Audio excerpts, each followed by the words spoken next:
À voir la taille de l'église ce matin, j'imagine qu'il y en a beaucoup en ligne. Salue également mon église de Granby et l'église du Lac-Saint-Jean. S'il écoute Jean-Ly, peut-être qu'il m'écoute aussi. Donc, salutations à vous. Pas un petit mot de prière avant de commencer. Merci, Père, pour ta parole. Merci pour les riches instructions qu'elle contiennent. Merci parce que tu ne nous as pas laissé à nos propres moyens, à nos propres raisonnements, réflexions pour guider nos vies. Seigneur, tu nous as donné quelque chose qui est nourrissant, qui est complet et dans lequel on peut continuer de tirer des trésors jour après jour. Alors, je te prie d'ouvrir nos yeux, Seigneur, d'ouvrir nos cœurs et par ton esprit, puisses-tu surtout nous aider à mettre en pratique ce qu'on va apprendre aujourd'hui. Amen. Avez-vous déjà vécu une épreuve tellement terrible que vous vous êtes demandé si ce n'était pas carrément Dieu qui vous punissait? Vous êtes-vous déjà écarté de la volonté de Dieu sans même le savoir, pour ensuite réaliser qu'un malheur disproportionné est en train de vous accabler, de ruiner tous vos plans, votre sécurité, votre avenir? Avez-vous déjà été terrifié à l'idée de ne jamais pouvoir bénéficier à nouveau de la volonté de Dieu parce que vous avez dévié du droit chemin à un moment donné dans votre parcours? Si c'est le cas, vous n'êtes pas seul. La Bible expose les doutes, les angoisses de personnages qui ont été soumis à des épreuves terribles, envoyées ou permises par Dieu. On peut penser au modèle d'intégrité, Job. On peut penser au roi David, au prophète Jérémie, Jésus-Christ lui-même. Ce matin, on va examiner une figure moins connue qui est passée par une telle épreuve, mais sans jamais renoncer à sa confiance en Dieu. Naomi. La grâce de Dieu envers Naomi va se manifester par l'entremise d'une autre figure féminine, plutôt inusitée, une Moabite du nom de Ruth. Donc, je vous invite à prendre vos Bibles. On va tourner dans Ruth, chapitre 1. Je vous invite à laisser vos Bibles ouvertes également. On va faire certaines lectures. On va revenir fréquemment au texte. On ne lira pas tout le livre, mais certains segments seulement. Donc, Ruth, premier chapitre, versets 1 à 7. Du temps des juges, il y eut une famine dans le pays. Un homme de Bethléem, de Juda, partit avec sa femme et ses 2 fils pour faire un séjour dans le pays de Moab. Le nom de cet homme était Élimélec, celui de sa femme Naomi. Et ses 2 fils s'appelaient Machlon et Kiljon. Ils étaient Éphratiens de Bethléem de Juda. Arrivés au pays de Moab, ils y fixèrent leur demeure. Élimélec, mari de Naomi, mourut, et elle resta avec ses 2 fils. Ils prirent des femmes moabites, dont l'une se nommait Orpa et l'autre Ruth. Ils habitèrent là environ 10 ans. Machlon et Kiljon moururent aussi tous les 2, et Naomi resta privée de ses 2 fils et de son mari.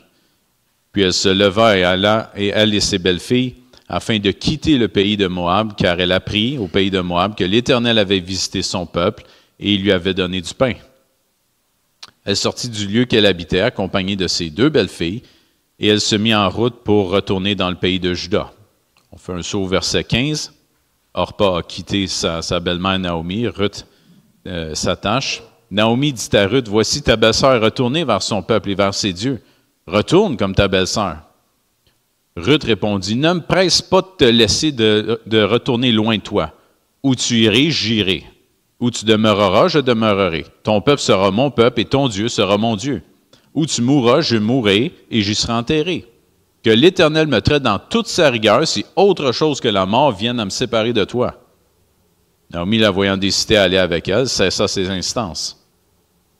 Elles firent ensuite le voyage jusqu'à leur arrivée à Bethléem, et lorsqu'elles entrèrent dans Bethléem, toute la ville fut émue à cause d'elle, et les femmes disaient, « Est-ce là Naomi? » Elle leur répondit, « Ne m'appelez pas Naomi, appelez-moi Mara, car le Tout-Puissant m'a rempli d'amertume. J'étais dans l'abondance à mon départ, l'Éternel me ramène les mains vides. Pourquoi m'appelleriez-vous Naomi après que l'Éternel s'est prononcé contre moi et que le Tout-Puissant m'a affligé? » Ça aurait été la lecture du texte là. Donc, l'histoire se déroule à l'époque des juges. Alors que le dernier verset du livre des juges nous rappelle que chacun faisait ce qui lui semblait bon, il n'y a pas grand-chose de bon qui semblait se faire en Israël à cette époque-là. Malgré la loi mosaïque, la nation d'Israël semblait avoir perdu tous ses repères moraux et spirituels. Le peuple était livré à la confusion, à la violence, à l'idolâtrie et par conséquent, à des jugements répétés de la part de Dieu pour ramener le peuple à l'ordre. Les Israélites imploraient Dieu, Dieu les délivrait, puis les Israélites replongeaient encore dans le péché. C'est un cycle qui s'est poursuivi pendant des siècles. La famine faisait partie des moyens que Dieu utilisait pour corriger son peuple. C'est un tel contexte de famine qui a poussé Élimélec à quitter Bethléem en Juda pour aller séjourner dans le territoire de Moab, donc au sud-est de la mer Morte. Les Moabites, je le rappelle, étaient les descendants de Lot et de sa fille aînée. D'ailleurs, Moab signifie « issu du père ». Lors de l'entrée en terre promise, Dieu avait interdit aux Israélites d'exterminer les Moabites par considération pour Lot. Pourtant, les Moabites se sont comportés en ennemis d'Israël, offrant des pots de vin au prophète Balaam pour qu'il maudisse Israël. Devant le refus de Balaam, les femmes moabites se sont alors mis à corrompre les Israélites pour les rendre odieux à l'Éternel. À cause de ça, Dieu a décrété que les Ammonites et les Moabites, dont les Ammonites c'est l'autre descendant de Lot, que ces descendants seraient exclus à perpétuité de l'Assemblée de l'Éternel et que les Israélites n'avaient pas souci de leur bien-être. Plus tard, au début de l'époque des juges, le roi Moab, Églon, a asservi les Israélites pendant 18 ans jusqu'à ce que l'Éternel délivre le peuple par la main d'un Benjamite et Eude. Donc, c'est parmi ce peuple, idolâtre et ouvertement hostile à Israël, qu'Élimélec conduit sa famille afin d'échapper à la famine. C'est peut-être pas le meilleur choix. Vu les noms qu'Élimélec a donnés à ses deux fils, on peut se demander si même sa vie en Israël a été heureuse. En effet, Machlon signifie malade, alors que Kiljon signifie languissant. Ça appelle des enfants de même. Donc, Élimélec migre en territoire moabite pour échapper à la famine, mais peut-être qu'il est en train de chercher un nouveau départ aussi ailleurs. Le séjour de 10 ans chez les Moabites est marqué par le malheur, puisque Élimélec et ses deux fils meurent, laissant pour veuves Naomi, Ruth et Orpa. Il faut comprendre que ces trois femmes vivaient dans un contexte de grande précarité. Parce que dans une société où les femmes sont faiblement éduquées et dépendent entièrement de la protection d'un homme, soit un père, un frère, un mari, il n'y avait pas beaucoup de sécurité pour elles dans ce contexte-là.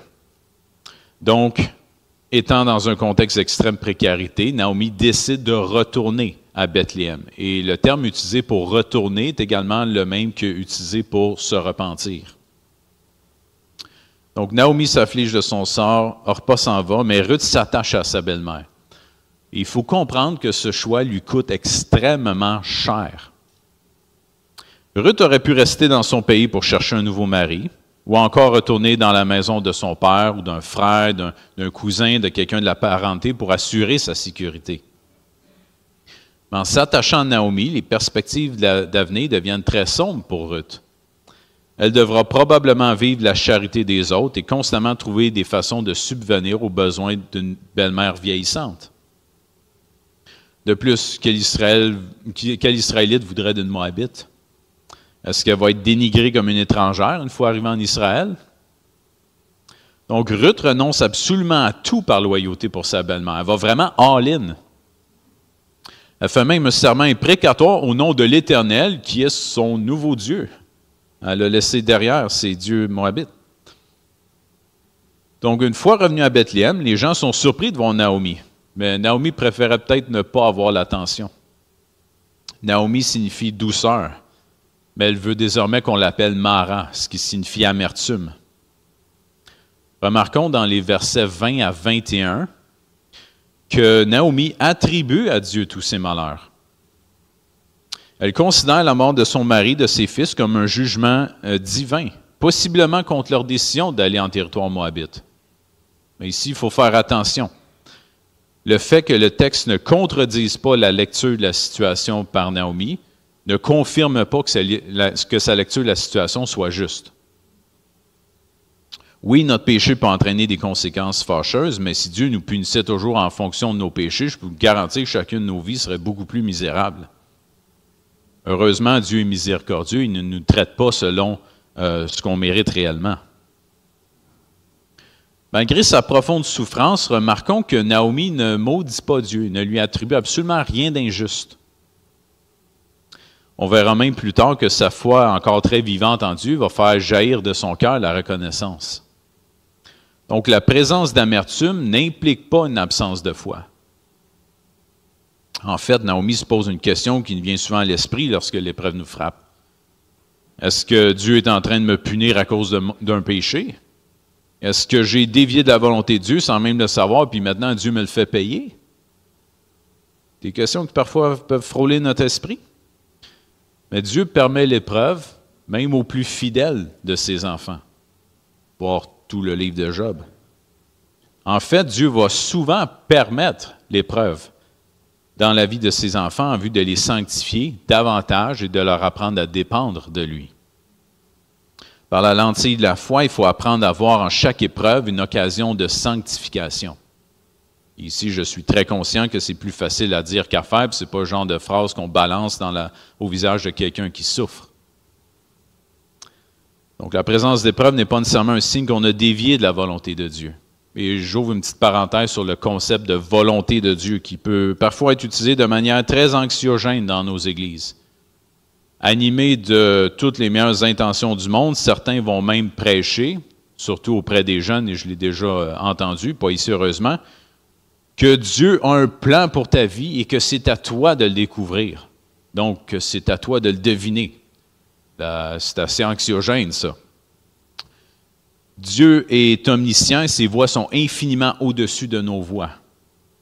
Donc, est-ce que vous croyez sincèrement que Dieu va faire confiance à mes capacités cognitives pour deviner sa volonté? Non, Dieu ne demande pas de faire ça. De toute façon, la volonté de Dieu est claire dans les Écritures. Dieu exprime déjà sa volonté à notre égard dans 1 Thessaloniciens chapitre 4, verset 3. Ce que Dieu veut, c'est votre sanctification, c'est que vous absteniez de la débauche. C'est que chacun de vous sache posséder son corps dans la sainteté et l'honnêteté, sans vous livrer à une convoitise passionnée, comme font les païens qui ne connaissent pas Dieu. Ce que Dieu veut, c'est votre sanctification. Ça, c'est la volonté de Dieu clairement exprimée à notre égard. On n'a pas besoin de chercher dans tous les détails, telle décision, telle décision. C'est surtout la volonté de Dieu et surtout fonction de ce qu'on est, notre caractère chrétien. On va poursuivre la lecture du texte dans Ruth. On va aller au chapitre 2. On va lire les versets 1 à 3. Naomi avait un parent de son mari. C'était un homme puissant et riche de la famille d'Élimélec et qui se nommait Boaz. Ruth, la Moabite, dit à Naomi, laisse-moi, je te prie, aller glaner des épis dans le champ de celui duquel je trouverai grâce. Elle lui répondit, va, ma fille. Elle alla glaner dans un champ, derrière les moissonneurs, et il se trouva, par hasard, que la pièce de terre appartenait à Boaz, qui était de la famille d'Élimélec. Boaz dit à Ruth, on saute au verset 8, Boaz a pris des nouvelles de qui est cette jeune personne dans le champ, ensuite il s'adresse à Ruth. Boaz dit à Ruth, écoute ma fille, va pas glaner dans un autre champ, ne t'éloigne pas d'ici et reste avec mes servantes. Regarde où l'on moissonne dans les champs et va auprès d'elles. J'ai défendu à mes serviteurs de te toucher. Quand tu auras soif, tu iras au vase et tu boiras de ce que les serviteurs auront puisé. Alors Ruth tomba sur sa face et se prosterna contre terre et lui dit, comment ai-je trouvé grâce à tes yeux pour que tu t'intéresses à moi qui suis une étrangère? Boaz lui répondit, on m'a rapporté tout ce que tu as fait pour ta belle-mère depuis la mort de ton mari, comment tu as quitté ton père et ta mère et le pays de ta naissance pour aller vers un peuple que tu ne connaissais pas auparavant. Que l'Éternel te rende ce que tu as fait, que ta récompense soit entière de la part de l'Éternel, le Dieu d'Israël sous les ailes duquel tu es venu te réfugier. On va un petit peu plus loin. Boaz a invité Ruth à un repas, ensuite Ruth retourne terminer le travail. Ruth glana dans le champ jusqu'au soir. Elle bâtit ce qu'elle avait glané. Il y avait environ 1 épha d'orge. Elle l'emporta et rentra dans la ville, et sa mère vit ce qu'elle avait glané. Elle sortit aussi les restes de son repas et les lui donna. Sa belle-mère lui dit, « Où as-tu glané aujourd'hui? Et où as-tu travaillé? Béni soit celui qui s'est intéressé à toi. » Et Ruth fit connaître à sa belle-mère chez qui elle avait travaillé. L'homme chez qui j'ai travaillé aujourd'hui s'appelle Boaz. Naomi dit à sa belle-fille, qu'il soit béni de l'Éternel, qui se montre miséricordieux comme pour les vivants, comme il le fut pour ceux qui sont morts. Cet homme est notre parent. lui dit encore Naomi, il est de ceux qui ont sur nous le droit de rachat. On va arrêter la lecture là. Donc, Ruth et Naomi doivent trouver une façon de se nourrir. Heureusement, Dieu avait prévu des lois et des ordonnances pour venir au secours des veuves, des orphelins, des étrangers qui étaient en situation de détresse. Cette prescription est répétée à multiples reprises dans le Pentateuque d'ailleurs. Il y a plusieurs occurrences de ça, mais en voici une dans Deutéronome chapitre 24. L'Éternel dit, « Quand tu moissonneras ton champ et que tu auras oublié une gerbe dans le champ, tu ne retourneras point la prendre. Elle sera pour l'étranger, pour l'orphelin, pour la veuve, afin que l'Éternel, ton Dieu, te bénisse dans tout le travail de tes mains. Quand tu secoueras tes oliviers, tu ne cueilleras pas ensuite les fruits restés aux branches. Ils seront pour l'étranger, pour l'orphelin, pour la veuve. Quand tu vendangeras ta vigne, tu ne cueilleras pas ensuite les grappes qui sont restées. Elles seront pour l'étranger, pour l'orphelin, pour la veuve. Tu te souviendras que tu as été esclave dans le pays d'Égypte. C'est pourquoi je te donne ces commandements à mettre en pratique. » Donc, fortuitement, Ruth est allée au champ de Boaz pour bénéficier de ce secours offert aux indigents. Même si le texte mentionne au verset 3 qu'elle s'y soit retrouvée par hasard, il n'y a vraiment aucun hasard dans le livre de Ruth. Tous les événements sont orchestrés par la main de Dieu. Et alors qu'on pourrait croire que Dieu agit seulement dans la vie de personnages importants ou des héros de la foi, Dieu est très souvent à l'œuvre dans la vie de gens tout à fait ordinaires, incluant la nôtre. De façon générale, le deuxième chapitre témoigne des qualités morales des trois personnages mis de l'avant, Boaz, Ruth et Naomi. Je rappelle que les événements se déroulent à l'époque des juges, caractérisés par la confusion spirituelle et une ignorance des commandements de l'Éternel. En ce sens, le livre de Ruth représente un contraste avec l'époque, mettant en scène des personnages vertueux animés d'une crainte de l'Éternel. Alors qu'il ne semblait plus avoir grand-chose de bon en Israël, non, ce livre-là nous confirme qu'il restait encore du bon en Israël. C'est d'ailleurs vrai de toutes les époques, car Dieu se garde un reste fidèle, incluant notre époque. Premièrement, le simple fait que Boaz respecte fidèlement la prescription envers les indigents et qui permettent à tout le monde de se reposer dans sa maison, pas juste ses propres moissonneurs, témoigne de son respect envers la loi de l'Éternel. En effet, cette prescription de générosité envers les démunis n'était pas observée de tous. Il y a plusieurs propriétaires de champs qui s'empressaient de récolter toute leur moisson pour rien laisser derrière afin de maximiser leur propre profit personnel. Boaz accepte donc de renoncer à une part de sa richesse personnelle par sollicitude pour les démunis. Deuxièmement, plutôt que de reprocher à Ruth de ne pas avoir pris une décision très pragmatique ou financièrement avisée en s'attachant à sa belle-mère, Boaz, au contraire, apprécie la valeur du sacrifice que Ruth a fait et sa loyauté envers sa belle-mère. Au verset 12, il bénit même Ruth au nom de l'Éternel, sans savoir qu'il deviendra lui-même le vecteur de cette bénédiction. Troisièmement, alors que la jeune Moabite devait se sentir intimidée au milieu d'un peuple étranger, avec des coutumes différentes, Boaz sécurise Ruth en lui assurant sa protection. Puis alors que les Israélites mangent à peu près jamais avec des païens, Boaz accorde à la jeune Moabite une distinction d'honneur en l'invitant au repas puis en lui demandant de tremper son morceau dans le vinaigre, ce qui est une marque de distinction. On voit ça au verset 14 qu'on n'a pas lu. C'est d'ailleurs pourquoi Naomi conseille plus tard à Ruth de ne pas être glanée dans un autre champ, afin de pouvoir continuer de jouir de la bonté et de la protection de Boaz. On peut facilement y voir un parallèle avec la bonté et la protection que Christ nous accorde, évidemment. Une exhortation à demeurer près de lui sous sa protection plutôt que d'aller dans d'autres champs en pensant que l'herbe y est plus verte. De son côté, Ruth est premièrement dépeinte comme une femme vaillante. Les serviteurs de Boaz indiquent qu'elle a travaillé sans relâche toute la journée, qu'elle a juste pris un petit battu. Fait qu'elle a travaillé très fort, Ruth, durant la journée. Se procurer une telle quantité d'orge sur le marché, c'est estimé que ça coûtait environ 2 semaines de salaire d'un ouvrier moyen. Donc, c'était une bonne récolte qu'elle a fait Ruth en une journée. D'autre part, on voit aussi que Ruth est soucieuse de sa belle-mère, puis il lui garde les restes de son repas plutôt que de gaspiller. Deuxièmement, le texte témoigne de l'humilité et de la reconnaissance de Ruth, de ses dispositions de cœur. Ruth reconnaît que son statut d'étrangère ne lui confère absolument aucun droit à la bonté, à la générosité de Boaz. Néanmoins, elle accepte cette bonté, elle témoigne sa reconnaissance. Finalement, Naomi, malgré la douleur de son deuil, Naomi témoigne d'un cœur qui est prédisposé à rendre grâce à Dieu. Elle aurait pu, après que Ruth lui ait compté les bénédictions de sa journée, Naomi aurait pu minimiser ça ou rationaliser, puis dire, bon, ben, après tout ce qui m'est arrivé, Dieu me doit au moins ça. D'ailleurs, beaucoup de gens pensent comme ça dans notre monde. Mais lorsque Naomi prend conscience que Boaz est le propriétaire du champ, elle voit même une miséricorde fidèle de Dieu pour les vivants, comme il fut miséricordieux envers ceux qui sont morts. Là, on parle de son mari et ses 2 fils. Là. Naomi reconnaît que malgré ses malheurs, la bonté de Dieu ne l'a pas abandonnée. C'est pourquoi elle est reconnaissante. J'espère qu'on réalise que ça prend toute une force de caractère pour dire ça et de le croire. Pour Naomi, Dieu n'est pas simplement une entité passive qui est indifférente aux soucis des hommes, mais un Père bienveillant qui veille et qui manifeste activement sa compassion. La confiance de Naomi dans le caractère de Dieu est ce qui l'aide à passer à travers son épreuve la tête haute.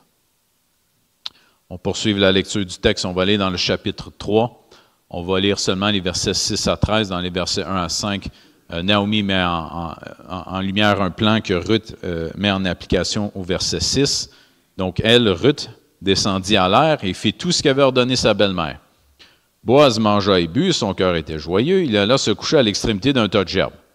Ruth vint alors tout doucement, découvrit ses pieds et se coucha. Au milieu de la nuit, cet homme eut une frayeur, il se pencha et voici une femme était couchée à ses pieds. Il dit, « Qui es-tu? » Elle répondit, « Je suis Ruth, ta servante. Étends ton aile sur ta servante, car tu as droit de rachat. » Il dit, « Sois bénie de l'Éternel, ma fille. Ce dernier trait témoigne encore plus en ta faveur que le premier, car tu n'as pas recherché des jeunes gens, pauvres ou riches. Maintenant, ma fille, ne crains point, je ferai pour toi tout ce que tu diras, car toute la porte de mon peuple sait que tu es une femme vertueuse. Il est bien vrai que j'ai le droit de rachat, mais il en existe un autre plus proche que moi. Passe ici la nuit, demain, s'il veut user envers toi du droit de rachat, à la bonne heure qu'il le fasse. Mais s'il ne lui plaît pas d'en user envers toi, j'en userai, moi. L'Éternel est vivant. Reste couché jusqu'au matin. »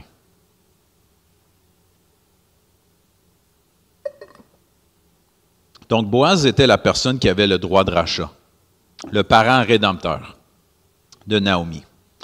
Le parent rédempteur est le protecteur du patrimoine, notamment pour préserver l'intégrité territoriale et éviter que des propriétés passent aux mains d'une tribu d'Israël vers d'autres tribus. Et l'une des responsabilités du parent rédempteur était de racheter une terre vendue par un membre de la famille qui se trouvait en détresse financière. Si ce membre de la famille contractait même des dettes au point de devoir lui-même se vendre en esclave, le parent rédempteur devait le racheter. On a ces ordonnances-là dans Lévitique chapitre 25, verset 25. « Si ton frère devient pauvre et vend une portion de sa propriété, celui qui a le droit de rachat, son plus proche parent, viendra et rachètera ce qu'a vendu son frère. » Même chapitre, verset 47. « Si un étranger, celui qui demeure chez toi, devient riche, et que ton frère devienne pauvre près de lui, se vende à l'étranger, qui demeure chez toi ou à quelqu'un de la famille de l'étranger, il y aura pour lui le droit de rachat, après qu'il sera vendu. Un de ses frères pourra le racheter. Son oncle ou un cousin ou un de ses proches parents pourra le racheter, ou bien s'il en a les ressources, il se rachètera lui-même. » Donc ça définit un peu les responsabilités du parent rédempteur. Mais dans notre texte, il faut bien distinguer entre les droits de rachat et de lévira. C'est 2 choses différentes. Le lévira, ça vise à assurer la descendance d'un défunt pour pas que son nom s'éteigne et indirectement aussi à subvenir aux besoins de sa veuve laissée derrière. Le lévira était la responsabilité d'un frère de sang et pas un devoir d'un membre de la parenté élargie. Deutéronome 25, versets 5 et 6. Lorsque des frères demeureront ensemble et que l'un d'eux mourra sans laisser de fils, la femme du défunt ne se mariera point au dehors avec un étranger. Mais son beau-frère ira vers elle, la prendra pour femme et l'épousera comme beau-frère. Le premier-né qu'elle enfantera succédera au frère mort et portera son nom, afin que ce nom-là ne soit pas retranché d'Israël. Donc ça, c'est le lévira.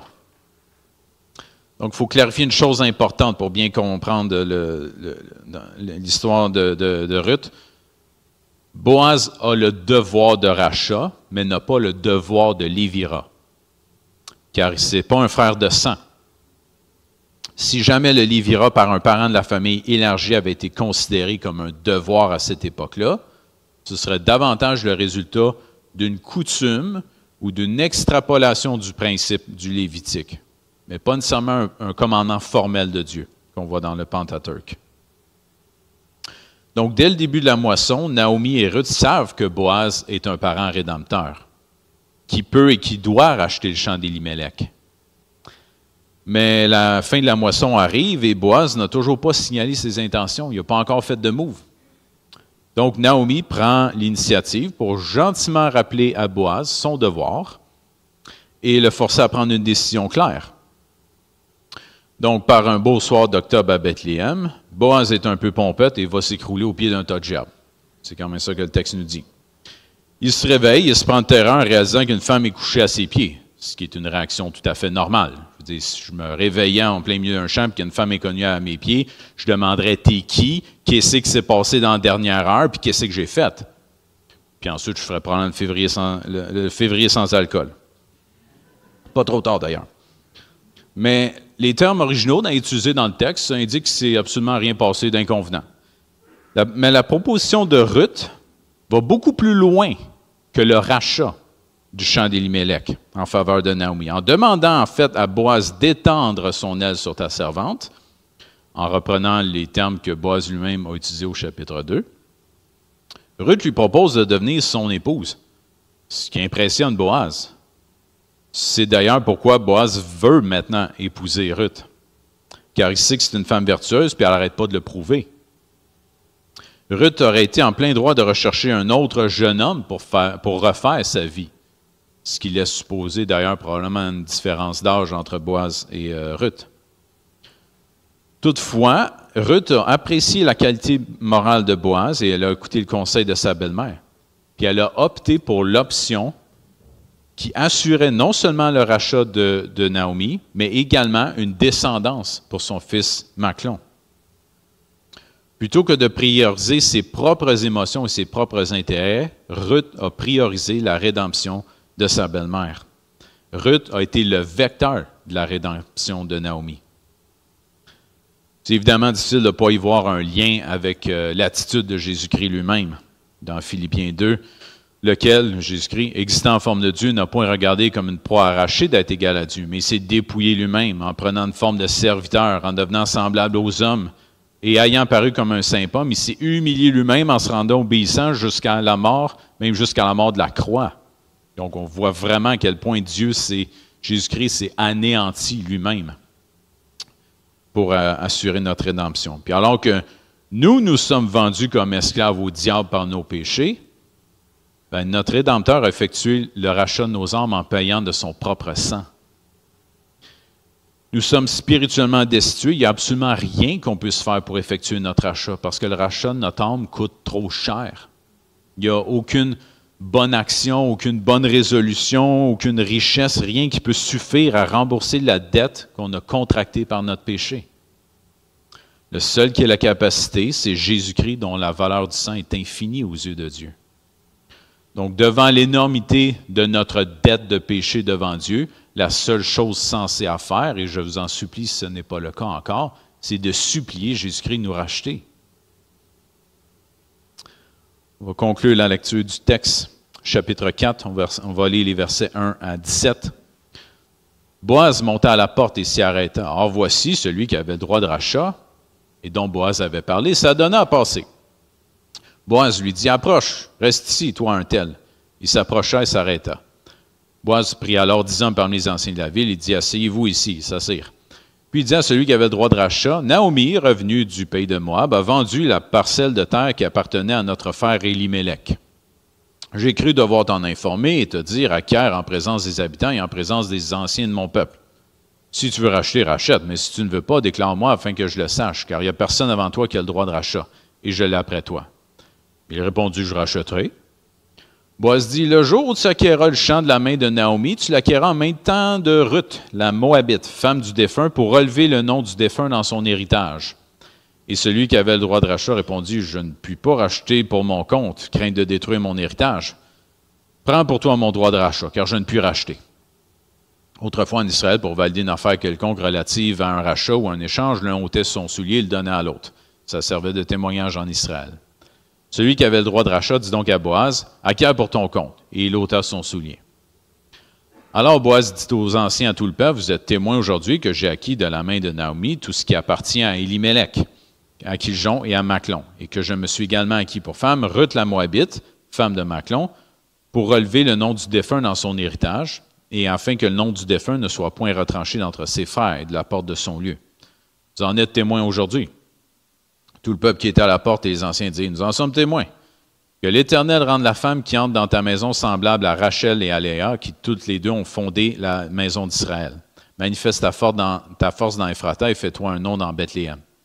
Puisse la postérité que l'Éternel te donnera par cette jeune femme rendre ta maison semblable à la maison de Péretz qui fut enfantée à Juda par Tamar. » Boaz prit Ruth, qui devint sa femme, et il alla vers elle. L'Éternel permit à Ruth de concevoir, et elle enfanta un fils.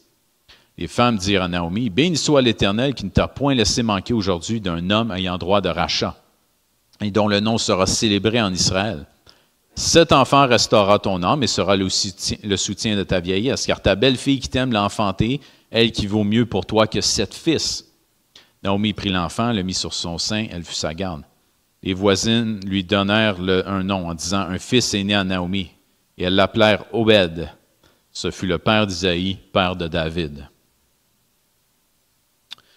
Donc, Boaz désire non seulement effectuer son devoir de rachat au bénéfice de Naomi, mais également, par honneur et non par obligation, exercer un lévira afin d'assurer au défunt Maclon une descendance. Cependant, il est confronté au test de l'incertitude et de l'attente, car il existe un plus proche parent rédempteur que lui. Encore une fois, par hasard, ça donne à passer cet homme, dénommé un tel. Un terme un peu intéressant parce qu'habituellement, dans les Écritures, les personnages sont nommés. Un tel, c'est peut-être un terme un peu méprisant aussi de l'auteur qui n'a même pas cru bon de donner un nom à cette personne-là. Mais il n'y a pas beaucoup de un tel dans les Écritures, si vous cherchez. Donc, Boaz lui présente les termes du rachat, mais tel que stipulé et présenté par Ruth, donc en incluant l'aspect du mariage. Monsieur un tel aimerait bien acquérir le champ, mais ce champ vient avec une veuve, Moabite, qui vit présentement de la charité des autres et qui vient en plus avec une belle-mère. Non, là c'est trop, là c'est juste trop. C'est pas un bon deal selon lui. Donc, monsieur un tel voit une valeur positive dans le champ, mais accorde à Ruth une valeur négative. Alors que Boaz voit tout le contraire. Pour lui, Ruth a beaucoup plus de valeur que le champ. Donc, monsieur un tel laisse l'offre sur la table pour Boaz. Au verset 12, les anciens prononcent une bénédiction un peu surprenante. « Puisse la postérité que l'Éternel te donnera par cette jeune femme rendre ta maison semblable à la maison de Péretz, qui fut engendrée à Juda par Tamar. » Rappelons qu'après la mort de ses 2 fils aînés, Juda n'avait pas voulu que son 3e fils, Shéla, épouse la veuve Tamar afin d'exercer le lévira pour ses frères décédés. Sans le savoir, Juda aura plus tard une relation avec Tamar, pensant que c'est une prostituée, donnant naissance à Péretz et Zérak. Remarquez, 2 fils, 2 défunts. Alors que Juda a exercé le lévira malgré lui, son descendant, Boaz, va l'exercer volontairement pour relever la maison de Maclon et assurer à Naomi un soutien de vieillesse. Cet enfant, Obed, sera le grand-père du roi David. Et Dieu a jugé trop peu de simplement accorder une descendance à Ruth, la Moabite. Dieu lui a aussi accordé d'être l'arrière-grand-mère du roi David et d'être la distante ancêtre du Messie. Donc, pour conclure, quelle leçon qu'on peut tirer de ce texte? Premièrement, il ne faudrait pas déduire de ce texte que si nous sommes des bonnes personnes, alors on va vivre heureux avec beaucoup d'enfants puis que la fin va être heureuse pour nous. C'est une mauvaise application. D'ailleurs, c'est ce que certains appellent le karma.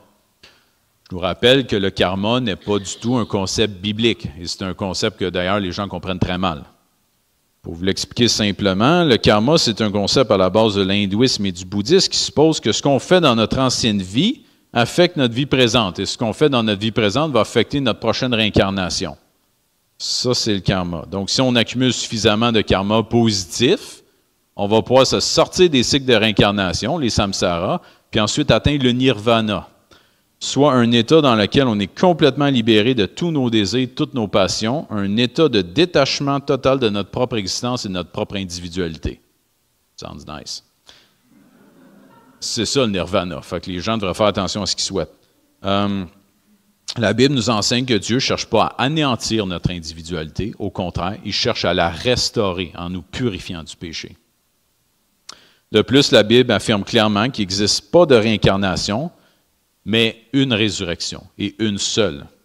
Hébreux 9, 27 nous dit « Et comme il est réservé aux hommes de mourir une seule fois, après quoi vient le jugement. » Donc, Ruth était une femme vertueuse lorsqu'elle habitait au pays de Moab, mais ça ne l'a pas empêché de perdre son premier mari. Pareillement, Naomi était fort probablement une femme de foi, mais ça ne l'a pas empêché de perdre son mari et ses 2 fils. Les deuils que Ruth et Naomi ont endurés ne sont pas le résultat de péchés passés ou de péchés dans leur ancienne vie, mais le résultat de la volonté de Dieu. Dieu a permis que ces épreuves spécifiques atteignent ces femmes afin d'ultimement démontrer sa grâce et son œuvre rédemptrice. Si le malheur nous frappe, prenons donc exemple sur Naomi, qui n'a pas laissé l'amertume éteindre sa confiance envers la bienveillance de Dieu. Si le malheur nous frappe, prenons exemple aussi sur Ruth, qui s'est vaillamment mise à l'œuvre, malgré l'insécurité et l'incertitude, parce qu'elle prenait son appui sur Dieu. Le livre de Ruth nous exhorte à chercher refuge sous l'aile de Dieu, notre ultime rédempteur. Il nous rappelle que derrière tout ce qu'on pourrait appeler des hasards, il y a un Dieu qui veille activement sur nos vies et qui guide les événements. Donc, faisons-lui confiance. Puis en cette nouvelle année 2025, déjà très tumultueuse, j'ai l'impression que ça fait 6 mois qu'on est en 2025 déjà, j'ai la conviction que Dieu va nous donner amplement de raisons et d'opportunités de lui faire confiance. J'ai foi. Deuxième application. Le livre de Ruth souligne que la grâce de Dieu est disponible pour quiconque vient trouver refuge sous son aile, peu importe sa nationalité ou son histoire. En lisant l'Ancien Testament, on peut souvent faire l'erreur de croire que Dieu s'intéresse qu'aux Israélites seulement, puis qu'il a commencé à être gentil avec les autres nations seulement à Pentecôte. Ce n'est pas le cas. Dieu a effectivement mis à part la nation d'Israël, par fidélité envers la promesse qu'il a faite à Abraham. Mais Dieu n'est pas raciste. La semaine dernière, on a vu comment une prostituée cananéenne a mis sa confiance en Dieu et a bénéficié de sa grâce. En Ruth, on voit certainement une femme de valeur, mais une femme qui était aussi issue d'un peuple qui était ennemi d'Israël. Quiconque cherche refuge en l'Éternel va être accueilli, peu importe sa race, sa couleur de peau ou ses nombreux péchés. Et ça devrait être la même chose dans notre Église. Finalement, le thème central du livre de Ruth est la rédemption, le rachat. Alors que Ruth possédait de belles vertus qui certainement ont attiré la faveur de Boaz, ce n'est pas notre cas aux yeux de Dieu. Romains 5,8 est clair, mais Dieu prouve son amour envers nous en ce que lorsque nous étions encore des pécheurs, Christ est mort pour nous. Alors que le rachat en Israël s'exerçait auprès d'un membre de la famille, quelqu'un avec qui on pouvait peut-être avoir un lien ou une affinité, Jésus-Christ a versé son propre sang afin de nous racheter alors que nous étions tous des fils et des filles du diable. Des ennemis qui ne veulent point contre leur Créateur. Puis à preuve, on a nous-mêmes crucifié le Fils de Dieu, notre Rédempteur. Par conséquent, si Dieu est prêt à me racheter sous ces termes-là en toute connaissance de cause, je peux avoir confiance qu'il m'aime vraiment. Car je lui ai donné toutes les bonnes raisons de m'haïr et il ne l'a pas fait. Donc voilà vraiment un Dieu rédempteur à qui je peux faire totalement confiance. Et en cette nouvelle année qui est déjà parsemée d'incertitudes et de défis, apprenons toujours à lui faire confiance et à rester sous sa protection. Amen.